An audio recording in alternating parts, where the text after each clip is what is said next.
केंद्र सरकार ने बुधवार यानी 2 अप्रैल को लोकसभा में वक्फ बोर्ड संशोधन विधेयक पेश कर दिया है। इस बिल को लेकर समाजवादी पार्टी ने सदन में ही जमकर विरोध किया। इससे पहले समाजवादी पार्टी के राष्ट्रीय महासचिव शिवपाल सिंह यादव ने वक्फ बोर्ड संशोधन बिल पर कहा कि हमारी पार्टी वक्फ संशोधन बिल का विरोध करती है और करती रहेगी। इसके साथ ही सपा नेता ने इशारे में यह भी कहा कि सरकार समाज के कुछ लोगों को चुन चुन कर अपमानित करने का काम कर रही है। तो ये मनमानी कर रहे हैं, तानाशाही के रास्ते पर अगर जा रहे हैं तो फिर पूरा देश एक अब आंदोलन मांग रहा है।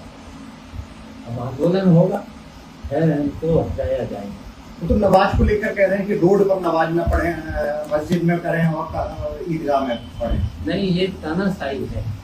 अगर कहीं पर भी कोई नमाज पढ़ लेता है तो सरकार व्यवस्था करने का काम है। सरकार व्यवस्था दे लोकतंत्र में।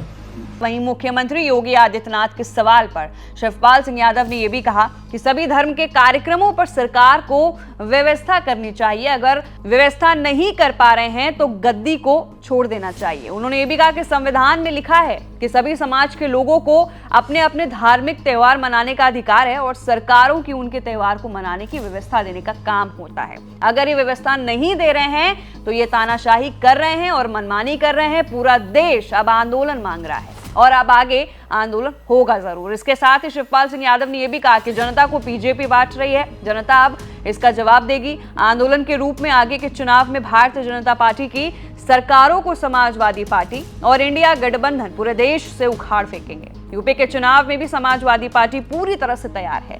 बीजेपी जहां उत्तर प्रदेश में अपने 8 वर्ष पर पीठ थपथपा रही है, वहीं पूरे प्रदेश में जनता परेशान है। आगे के चुनाव में इसका असर देखने को जरूर मिलेगा। तो वक्फ बिल पर शिवपाल सिंह यादव ने क्या कुछ कहा, अपनी क्या प्रतिक्रिया दी, वो हमने आपको इस रिपोर्ट में बताया। नीचे दिए गए कमेंट सेक्शन में आप भी बताइए कि आपको कैसा लगा। मैं थी आपके साथ वंशिका सिंह और आप देख रहे हैं ABP लाइव।